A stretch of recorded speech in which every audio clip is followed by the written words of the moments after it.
आप देख रहे हैं खबर दोपहर और आपके साथ मैं हूं विवेक। तेजस्वी यादव को आरजेडी की कमान सौंपने पर पार्टी नेता शिवानंद तिवारी का बड़ा बयान आया है। उन्होंने इसे मीडिया का शिगुफा बताया है। उन्होंने कहा है कि तेजस्वी पार्टी के नेता हैं और वो कभी नहीं चाहेंगे कि वो अपने पिता से राष्ट्रीय अध्यक्ष का पद लें।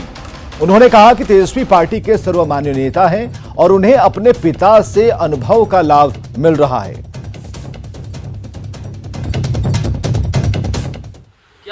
देखिए, ये अखबारों में और मीडिया का सगुफा है। क्यों बदलाव होगा भाई? क्या बदलाव होना है? ये तो बदलाव क्या होना है? तेजस्वी नेता हैं, उनके नेतृत्व में बिहार विधानसभा का चुनाव लड़ा गया। सबसे महत्वपूर्ण कार्यक्रम जो है नेतृत्व में तेजस्वी के हुआ, तो उसमें कहाँ कोई माने बगैर बदलाव के कोई कमी दिखाई दी? तो फुल फ्लेजेड नेता है। राष्ट्रीय अध्यक्ष बन जाते हैं तो राष्ट्रीय अध्यक्ष बन जाएंगे तो क्या हो जाएगा उससे? क्या उनसे संभाल पाएगी आरजेडी? ना आरजेडी संभलने का छोड़िए ना, संभलने का कौन ऐसा पहाड़ का काम है कि जो नहीं संभल सकता है। लेकिन हम कह रहे हैं कि जरूरत उसकी क्या है।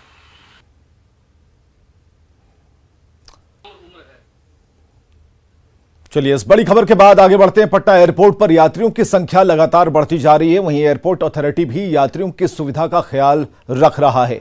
कुछ दिन पहले ही यात्रियों के लिए ई रिक्शा की सुविधा दी गई थी। अब यात्रियों के लिए फ्री में सामान के वजन को चेक करने के लिए कृषि विभाग के सहयोग से एयरपोर्ट पर नापतोल मशीन लगाई गई है। अब यात्री फ्री में अपने सामान के सही वजन को चेक कर पाएंगे और इस सुविधा से यात्री काफी खुश हैं। एयरपोर्ट की सुविधा का जायजा लिया हमारे सहयोगी धर्मेंद्र कुमार ने। पटना एयरपोर्ट पर यात्रियों की सुविधा के लिए एयरपोर्ट प्रशासन के द्वारा लगातार बढ़ोतरी की जा रही है। लगातार नई नई सुविधाएं दी जा रही हैं। जिस तरह से यात्री पटना एयरपोर्ट पे बढ़ रहे हैं, तो एयरपोर्ट अथॉरिटी ने भी उनको सुविधा मुहैया कराना शुरू कर दिया है। कुछ दिन पहले जहां एयरपोर्ट यात्रियों को पहुंचने वाले को ई रिक्शा की सुविधा मुहैया कराई गई थी, तो अब कृषि विभाग और पटना एयरपोर्ट अथॉरिटी ने मिलकर फ्री सामान चेकिंग करने का दिया है लेके कि यहाँ पर मापतौल विभाग, कृषि विभाग के द्वारा फ्री सामान चेकिंग किया जाता है। कोई भी यात्री वहाँ पहुँचते हैं जो अपने सामान को वहाँ रखेंगे और उनका फ्री में चेकिंग होगा। इससे ये होगा कि उन्हें पता होगा कि कितना वजन ले जाना है और उससे वो अतिरिक्त तो पैसे जो देने हैं उससे वो बच जाएंगे। जी फ्री में चेकिंग सामान का किया जा रहा है, वजन किया जा रहा है, तो कितना सहूलियत होगा आज से पटना एयरपोर्ट पे? नहीं, बहुत अच्छी बात है। अगर फ्री में हो रहा है सामान की चेकिंग तो सुविधा है, बहुत अच्छी है। किया जाएगा फ्री में वजन का? अच्छा, फ्री में पहले वजन के पैसे लेते थे क्या? हाँ। तो मुझे इसके बारे में जानकारी नहीं है कि पहले पैसे लेते थे। आज मैं पहली बार पटना से दिल्ली जा रहा हूँ, तो मुझे अगर ऐसा सुविधा हुई है तो ये बहुत अच्छी बात है। आम पब्लिक के लिए एक लोड कम होगा, बहुत अच्छी बात है। यात्रियों का भी कहना था कि अगर एयरपोर्ट अथॉरिटी ने इस तरह की सुविधा दी है कि फ्री में आप वजन अपने सामान का तौल सकते हैं, तो ये एयरपोर्ट प्रशासन की अच्छी पहल है और इस तरह की सुविधाओं से ही यात्रियों का रुझान बढ़ता है। एयरपोर्ट आने पे वो अपनी यात्रा को सफल कर सकते हैं। न्यूज़ 18 के लिए पटना से धर्मेंद्र कुमार। सीतामढ़ी के बैरगनिया में 6 महीने पहले हुए चर्चित राकेश झा हत्याकांड के पीड़ितों को अब तक इंसाफ नहीं मिला है। न्याय की मांग को लेकर परिजनों ने अनशन किया, जिसके बाद बीजेपी और जेडीयू के विधायक अनशन स्थल पर पहुंचे और उनका अनशन खत्म कराया। राकेश झा एनडीए से जुड़े हुए थे। अपराधियों ने बैरगनिया बाजार में दिन दहाड़े उन्हें खदेड़ कर गोली मारी थी और इस मामले को लेकर काफी हंगामा भी हुआ था, लेकिन परिजनों को इंसाफ के लिए फिर अनशन करना पड़ा। इसमें हम लोग मोतीलाल जी रीगा के विधायक है, आदरणीय विमल भाई जी हैं, हम सभी आदमी पूरे इंडिया के लोग, हम लोग सरकारी यहाँ गए थे, डीजीपी यहाँ गए थे। इसकी कार्रवाई अच्छे से होगी और जो इसमें घटना घटाया है, जो किया है, वो बख्शा नहीं जाएगा। उसको फांसी तक होगा, उसको फांसी तक सजा दिया कि निचले स्तर पर जितनी तत्परता और क्रियाशीलता दिखानी चाहिए थी, शायद कहीं न कहीं कुछ कमी है, तो ये संज्ञान में बातें आ गई है। और इतना ही हम सभी का हेतु भी था कि ये इस हत्या का जल्दी परिणाम मिले, जो दोषी है उनको गिरफ्तारी हो, कार्रवाई हो। इधर पंचायत चुनाव को लेकर जमुई जिला प्रशासन अपनी तैयारी शुरू कर दी है। पिछले चुनाव की तुलना में इस बार का पंचायत चुनाव अलग होने वाला है और अभी तक पंचायत चुनाव की मतगणना का काम प्रखंड मुख्यालय में ही होता था, लेकिन इस बार का मतगणना जिला मुख्यालय में होगा, जिसके लिए 2 मतगणना केंद्र निर्धारित किए गए हैं। जमुई हाई स्कूल का बाजार और केकेएम कॉलेज में मतगणना का काम होगा। मतगणना को लेकर चल रही तैयारियों का जायजा लिया हमारे सहयोगी केसी कुंदन ने। पंचायत चुनाव को लेकर जमुई जिला प्रशासन अपनी तैयारी शुरू कर दी है और तैयारी इसलिए खास हो गई है कि इस बार जमुई जिला मुख्यालय में ही पंचायत चुनाव का मतगणना का काम होगा। काउंटिंग के लिए 2 सेंटर बनाए गए हैं। पहला जमुई बाजार का हाई स्कूल और दूसरा KKM कॉलेज। और तैयारी को लेकर देख सकते हैं कि जमुई बाजार हाई स्कूल का जो मतगणना केंद्र है, यहाँ पर तैयारी शुरू कर दी गई है। निर्माण कार्य जोरों पर है, लगातार निर्माण चल रहा है। स्ट्रॉन्ग रूम बनाने का काम चल रहा है या फिर काउंटिंग से रिलेटेड लोग, अधिकारी, कर्मी या फिर अभिकर्ता, एजेंट या फिर कैंडिडेट जो आएंगे उनके अलग अलग रहने के इंतज़ाम कैसे होंगे, उसका तैयारी किया जा रहा है। खास बात यह है कि अभी तक जिला मुख्यालय में काउंटिंग नहीं होता था पंचायत चुनाव का, लेकिन EVM के इस्तेमाल के बाद पंचायत चुनाव का पहला बार जो काउंटिंग का काम होगा वो जिला मुख्यालय में होगा। 2 केंद्र में संपन्न होना है जो बनाया गया है। पहला ये जमुई हाई स्कूल का बाज़ार जो है वहाँ पर पहला केंद्र बनाया गया है, जो चकाई, सोनो, अलीगंज और खैरा प्रखंड का मतगणना का कार्य संपन्न होगा। वहीं KKM कॉलेज में बाकी प्रखंडों का मतगणना का काम संपन्न होगा। जमुई जिले में 10 प्रखंड हैं और 153 पंचायत है। पहली बार EVM का इस्तेमाल पंचायत चुनाव में होना है और ज़्यादातर कैंडिडेट चुनावी मैदान में उतरेंगे, EVM का इस्तेमाल होना है। ऐसी स्थिति में प्रखंडों में प्रखंड मुख्यालय में मतगणना न कराकर इस बार पहली बार पंचायत चुनाव का जो मतगणना है, काउंटिंग है, वो जिला मुख्यालय में होगा, जिसकी जिला प्रशासन तैयारी शुरू कर दी है। कैसी कुंदन, न्यूज़ 18 जमुई। बिहार की जेलों से कैदियों का बोझ कम किया जाएगा, यानी जिन जेलों में कैदियों की संख्या क्षमता से ज्यादा है वहां से कैदी निकाले जाएंगे और इसके लिए सरकार कई रणनीतियों पर काम कर रही है।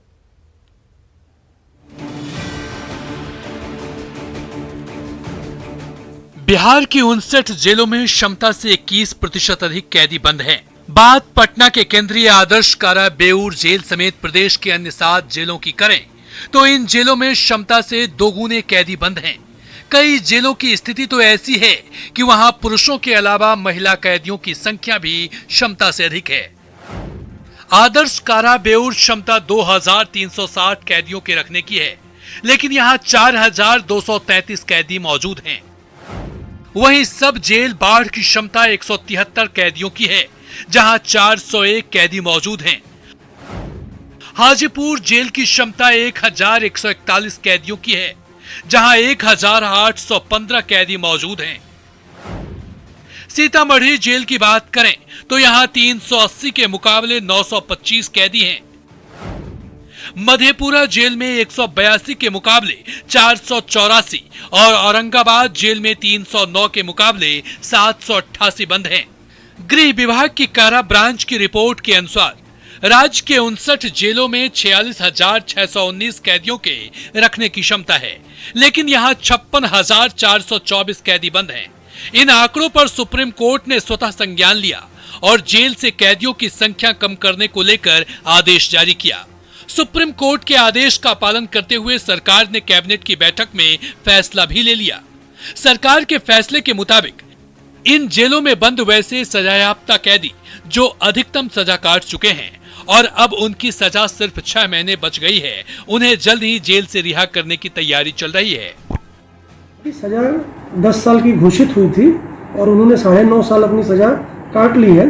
तो राज्य सरकार द्वारा ये अभी रिकमेंडेशन प्राप्त हुआ है, इसको हम अभी सरकार के समक्ष रख रहे हैं कि उनको 6 महीने का विशेष परिहार देकर उनको सजा उनकी पूरी मानते हुए उनको रिहा करने का प्रस्ताव प्राप्त हुआ है। सरकार के इस निर्णय की कॉपी वेबसाइट पर भी अपलोड कर दी गई है।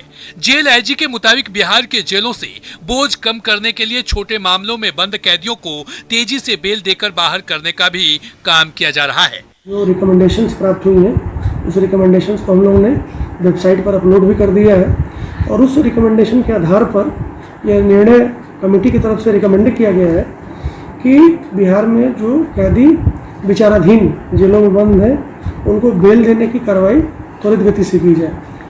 जेल से कैदियों को रिहा करने के फैसले और अब आगे जेल प्रशासन के तरफ से की जा रही कार्रवाई पर बिहार पुलिस मुख्यालय अभी से अपनी पैनी नजर रख रहा है।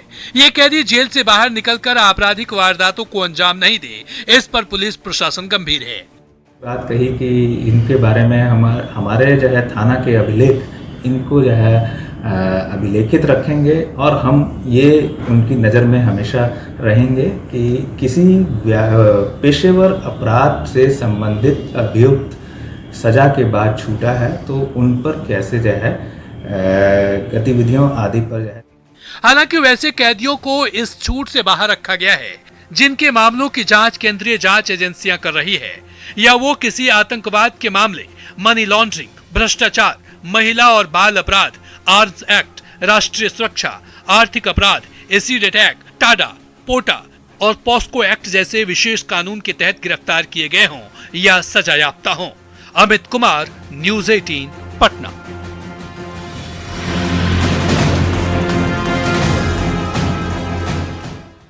दिल्ली में आज एलजेपी के पूर्व सांसद रामचंद्र पासवान की दूसरी पुण्यतिथि मनाई गई और दिल्ली में केंद्रीय मंत्री पशुपति पारस के आवास पर पशुपति पारस ने उन्हें श्रद्धांजलि दी और इस मौके पर रामचंद्र पासवान के पुत्र और सांसद प्रिंस राज, सांसद चंदन सिंह, वीणा देवी और पूर्व सांसद सूरज भान भी मौजूद थे।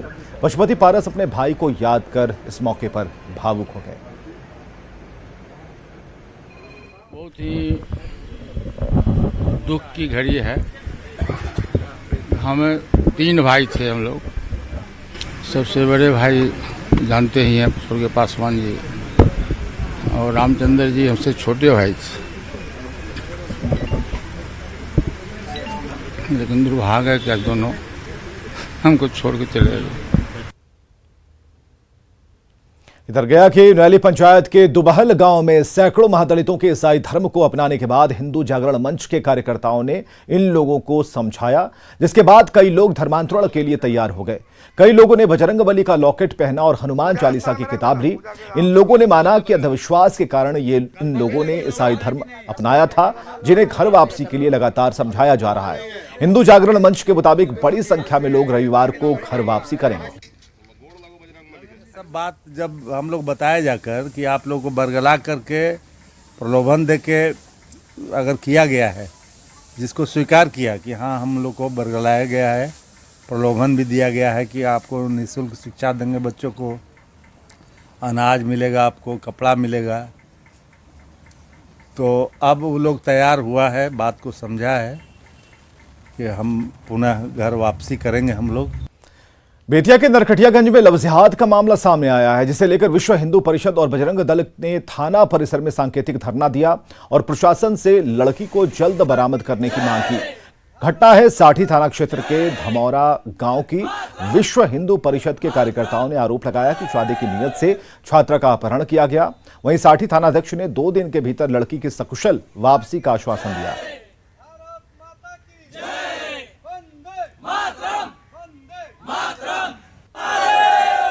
अभी भी समय है, सचेत हो जाए, नहीं तो विश्व हिंदू परिषद पूरे उत्तर बिहार में, पूरे बिहार में चरमपंथ आंदोलन करेगी। आज हमारी पूरी टीम आई है और हम लोग थानाध्यक्ष से बात भी किए हैं और उनसे पूछे कि भाई आप इसमें अभी तक आपने क्या किया। वो चूँकि जांच का विषय है तो बहुत कुछ नहीं बता पा रहे, लेकिन इतना जरूर बोले कि अगले 2-3 दिनों में हम रिजल्ट देंगे। हम बहुत आगे तक चले गए हैं। इधर औरंगाबाद के सलैया थाना अध्यक्ष समेत अन्य पुलिसकर्मियों पर हमला मामले के 10 आरोपियों को पुलिस ने गिरफ्तार कर लिया है। मामला थाना क्षेत्र के कोल्हुआ मोड़ से जुड़ा है, जहां 25 जून की रात ऑटो और बाइक की टक्कर के बाद आवश्यक कार्रवाई करने गई पुलिस टीम के साथ ग्रामीणों ने मारपीट की, जिसमें थानाध्यक्ष कमलेश पासवान समेत 4 पुलिस वाले घायल हो गए थे। घटना के बाद पुलिस आरोपियों की गिरफ्तारी के लिए लगातार छापेमारी कर रही थी। आज गांव की घेराबंदी कर पुलिस ने इन सभी 10 आरोपियों को गिरफ्तार कर लिया। कोल्हुआ गांव के अरेस्टिंग कितने लोग हुए सर? 3 लोग कर दिए। और क्या लोग कार्रवाई क्या कर दी जा रही है? और वो सर वेरीफाई किया जा रहा है, FIR होगा, सब लोग घेर जाएगा। FIR हो रहा है। आपके साथ भी मारपीट हुई सर? हाँ, मेरे साथ भी गाली गलौज मारपीट छीन के हमको ठीक किया सर। और अगली खबर है बेतिया से, जहां के लौरिया के देउरवा में जहरीली शराब कांड के बाद पुलिस के साथ साथ उत्पाद विभाग की टीम भी एक्शन में है। सिरेसिया ओपी क्षेत्र के गरबुआ टाला टोला में संयुक्त टीम ने बड़ी कार्रवाई करते हुए टीम ने नहर किनारे चल रहे दर्जनों शराब की भट्टियों को ध्वस्त कर दिया। मौके से भारी मात्रा में नौचादर और शराब बनाने के उपकरण बरामद किए गए हैं। मझौलिया थाना क्षेत्र में भी एक साथ कई जगहों पर छापेमारी की गई, जहां से बड़ी मात्रा में देसी और विदेशी शराब बरामद की गई। इस मामले में उत्पाद विभाग ने 4 शराब तस्करों के खिलाफ केस दर्ज किया है और उनकी गिरफ्तारी के लिए छापेमारी की जा रही है। टीम ने शहर के पावर हाउस चौक पर छापेमारी करते हुए शराब के साथ 4 लोगों को गिरफ्तार किया, जबकि 6 लोगों के खिलाफ प्राथमिकी दर्ज कराई गई।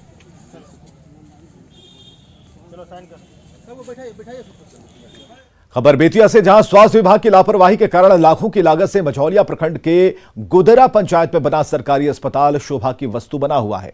अस्पताल का भवन तो बना दिया गया, लेकिन इस अस्पताल में आज तक ना तो कोई डॉक्टर पहुंचा, ना ही कोई स्वास्थ्य कर्मी। लिहाजा इस इलाके में अगर किसी की तबीयत खराब होती है तो लोगों को मीलों दूर सुगौली जाना पड़ता है या फिर रास्ते में ही मरीज दम तोड़ देता है। से यहाँ पर कोई डॉक्टर आज तक नहीं आया है। लोग की तबीयत खराब होता है तो कैसे लोग जाता है? रास्ता के अभाव से कोई जाता है सुगौली, मदमघड़वा, कोई यहीं पर दम तोड़ देता है। कितना दिन से डॉक्टर यहाँ नहीं रहा? बाकी नया भवन बनने के बाद में भी 10 साल हो गए, कोई मेडिसिन, कोई डॉक्टर, कोई नहीं यहाँ पर आ रहा है। हम लोग का गाँव के पब्लिक काफ़ी परेशान है। कभी बेतिया, कभी मोतिहारी, कभी सुगौली, कभी रामगढ़वा, और कभी नहीं होता है तो कोई अपना प्राण त्याग देता है। नेटवर्क 18 फेडरल बैंक संजीवनी गाड़ी भारत के कोविड प्रभावित जिलों में जा रही है। वैक्सीन के लिए जागरूकता फैलाने की हमारी इस मुहिम को आप भी अपना सहयोग दीजिए। आपको दिखाते हैं संजीवनी गाड़ी अब तक कहां गई और आज कहां है।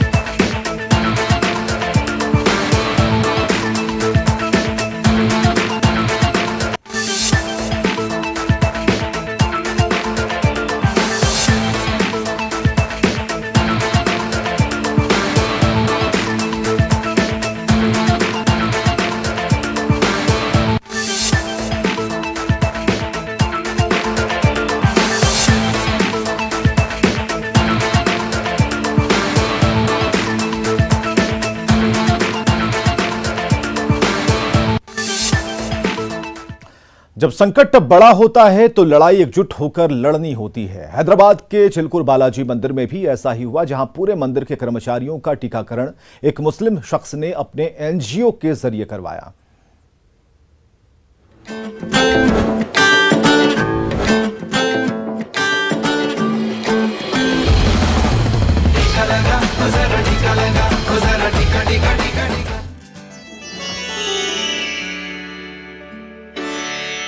ये तस्वीरें हैदराबाद के चिलकुर बालाजी मंदिर की हैं। यहाँ मंदिर के पुजारियों समेत पूरे कर्मचारियों ने टीका ले लिया है। इस मंदिर के कर्मचारियों के टीकाकरण का श्रेय जाता है मुस्तबा हसन अस्करी को, जिनके एनजीओ हेल्पिंग हैंड फाउंडेशन ने निर्मला हॉस्पिटल के साथ मिलकर यहाँ टीकाकरण करवाया। चिलकुर ऐसा पहला मंदिर है जहां हमने पूरा भक्तों का दर्शन के हिसाब से हमको भी प्रोटेक्ट करना है, इसीलिए हमारा स्टाफ को भी वैक्सीनेशन करवा दिया था। हम कृतज्ञता पूर्वक हेल्पिंग हैंड फाउंडेशन को हम धन्यवाद देते हैं। दरअसल चिलकुर बालाजी की ख्याति पूरे देश में है और कोरोना काल में भी यहाँ हजारों की संख्या में लोग मन्नत मांगने रोजाना आते हैं। वीजा वाले बालाजी, एंड यहाँ पर आके आपकी सारी मनोकामनाएं पूरी होती है। भक्तों की बढ़ती संख्या से संक्रमण का खतरा भी बढ़ रहा था। इस बीच एनजीओ हेल्पिंग हैंड ने मंदिर परिसर में ही टीका कैंप लगाया, जहां मंदिर कर्मचारियों ने बेझिझक टीका ले लिया। हम अगर इनको जाकर बोले कि nearest government hospital, area hospital या जीएमसी सेंटर में लेने के लिए, half of it will not go, so that is the only advantage. तो ऑन प्रेमाइसेस, बिकॉज यहाँ प्रीस्ट खुद मौजूद थे और उनका इन्फ्लुएंस था, वो काफी सारी काउंसलिंग की, तो we were successful in at one shot vaccinate the entire staff. अब चिलकुर बालाजी तेलंगाना का ऐसा मंदिर बन गया है जिसका पूरा स्टाफ वैक्सीनेट हो चुका है। मंदिर के मुख्य पुजारी ने दूसरे धर्म स्थल के कर्मचारियों से भी टीका लेने की अपील की है। जहां भक्तों की तादाद होती है वहाँ सबको वैक्सीनेशन करवाते हैं, तो it will be a great message. ऐसा हम प्रार्थना आपके द्वारा कर रहे हैं। मंदिर स्टाफ के टीकाकरण के बावजूद यहां कोविड प्रोटोकॉल का पूरा पालन किया जा रहा है।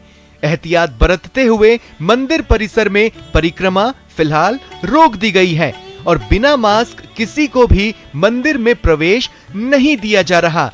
इसलिए आप भी जल्द टीका लीजिए और कोविड प्रोटोकॉल का भी पूरा पालन कीजिए।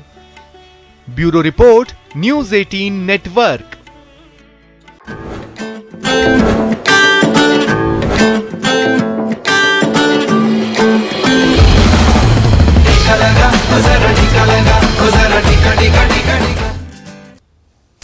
कोरोना से लड़ाई में मास्क सबसे बड़ा हथियार है। मास्क रूपी कवच से कोरोना वायरस को फैलने से रोका जा सकता है। इसलिए आप सभी दर्शकों से अपील है कि मास्क पहनिए, खुद भी सुरक्षित रहिए, दूसरों को भी सुरक्षित रखिए, क्योंकि जीवन है अनमोल। मास्क का करें प्रयोग।